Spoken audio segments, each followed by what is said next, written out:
Welcome to the month of September. This month we are ready to launch to boldly do what needs to be done. When God saw our sin, He sent His Son, Jesus, to take away our sins. He took initiative. And that's what we're going to be learning about this month. So take a seat and let's see what the story has for us today.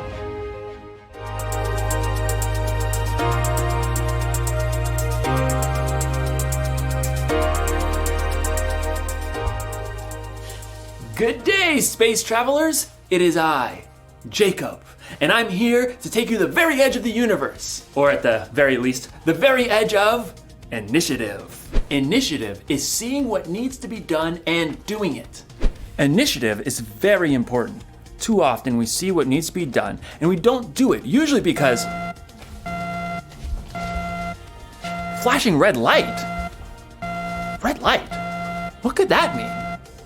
I'll have to check the space travel manual. Red light. Red light. Computer malfunction alarm. To reset computer, press the blue button. Okay, good. Where was I? Yes. Initiative. I was saying that sometimes we see what needs to be done, but then we don't do it because a blue flashing light.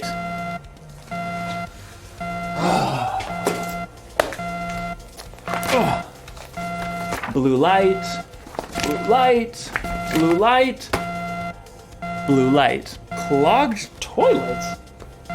To unclog, press the orange button. That'll do the trick. Man, it's really hard to focus around here. What I was saying was, a flashing orange light? Okay.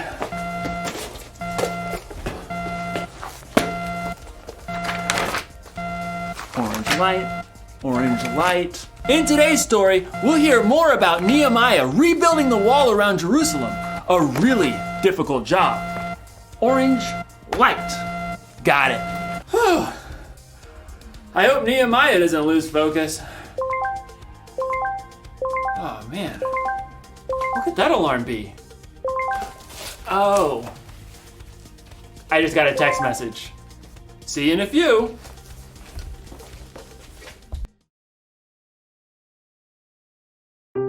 The Bible. It's 66 books of history, stories, letters, and poetry that fit together to form God's one big story. The epic adventure of how He created us and loves us so much that He made a way to rescue us. As we travel through the Bible, from Genesis to Revelation, we discover people who met God and found their lives changed forever.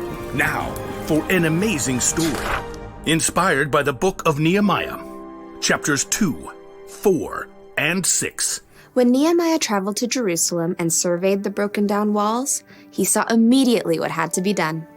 We must rebuild. God moved the hearts of the people to join him. Let's get started! Hooray! But while the Jewish people were eager to repair the tumbled down walls and ruined gates, the people in the lands around them were not so thrilled. What do they think they're doing? A city with no walls stood open to attack. The people inside could never become a strong nation. The enemies of the Jews knew that if the wall of Jerusalem was rebuilt, the Jewish people might become a powerful enemy. They must cease and desist. Sanballat, a Horonite, and Tobiah, an official from Ammon, marched right up to the place where the people gathered to begin work. Pathetic. What a ragtag group. Why bother to even start?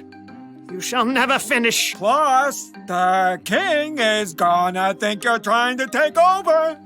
Nehemiah kept his cool. The God of heaven will give us success. We serve Him. So we'll start rebuilding the walls. Good luck with that. Nehemiah and the Israelites didn't need luck. They needed God's help. It was true that a few of the Jewish people were builders. Let's see.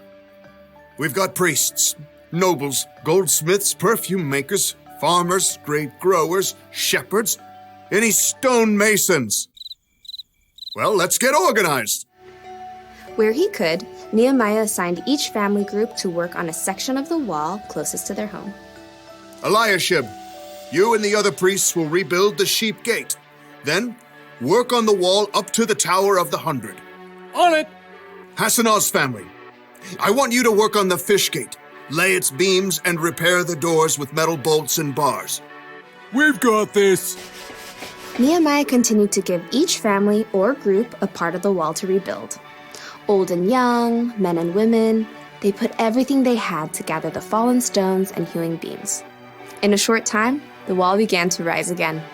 Inconceivable! Sanballat and Tobiah were shocked to see the Jews actually making progress. They would mock the work to anyone who would listen.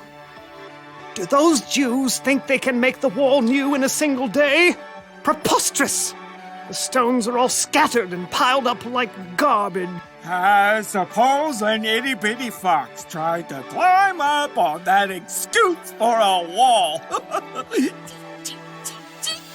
Ah! The whole thing would fall down. Once again, Nehemiah ignored the heckling. Instead, he prayed as he worked. God, please listen to our prayer. Some people hate us. They're saying bad things about us. Don't hide your eyes from their guilt. With a burst of energy, the people worked even harder until the wall was half as high as it needed to be. Preposterous! Time for some action. Tobiah and Sanballat began to plot with the surrounding nations to attack Jerusalem before the wall could be finished. We must set guards, day and night.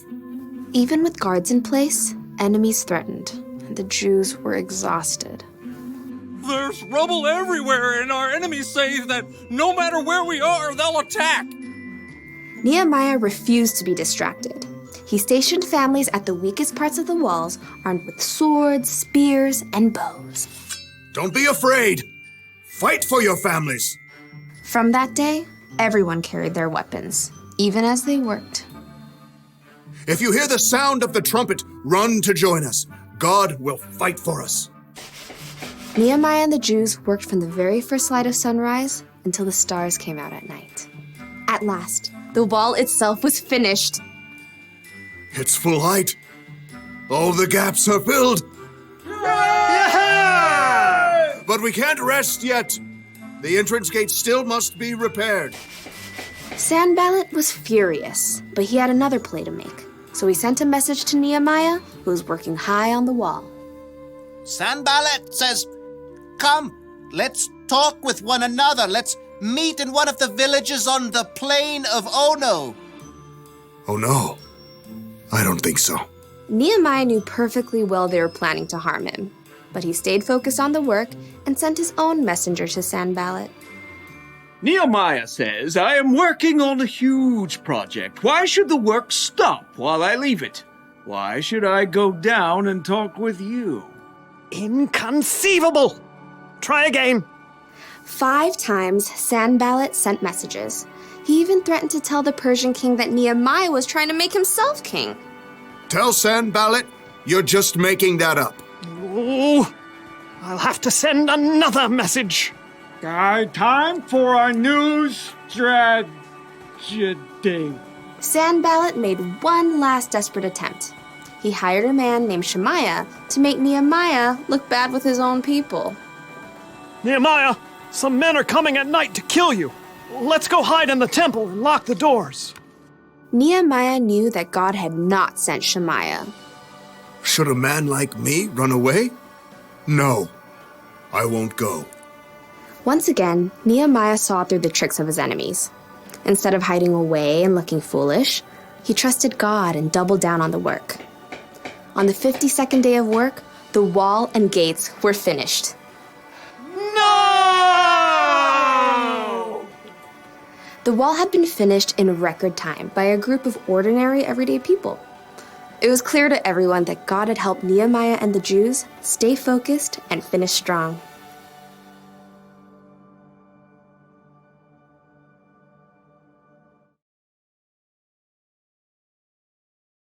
Can't talk now.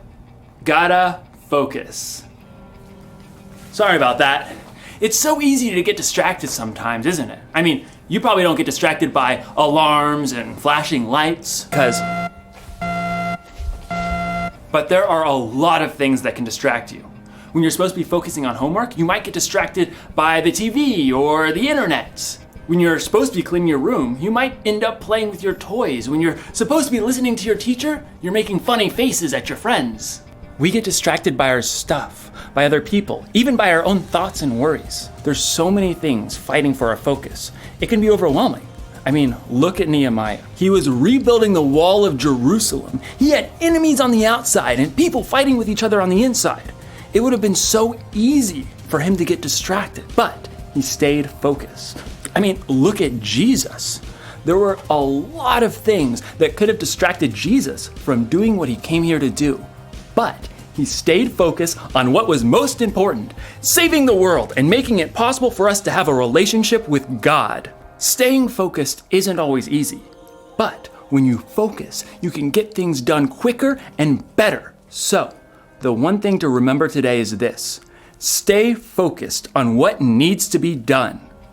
If you need help, take a minute or two to talk to God before you have something you need to focus on, and try to steer clear of the things that can distract you.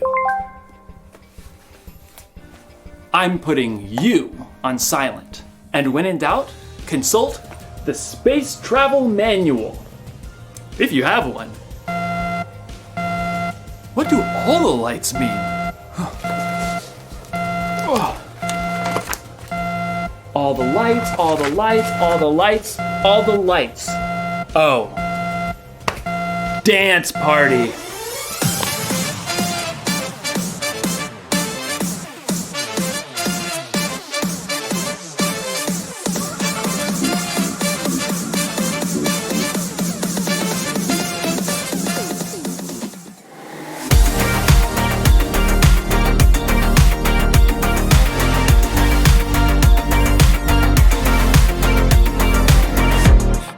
Got to see what you see. You are doing a great work in me. I've decided I can't stand still. No, you have given me purpose. All my heart is yours. All my life is yours. I will make a move for you, for you. All my heart is yours. All my life is yours. I will make a move for you. Make a move for you. Make a move, make a move.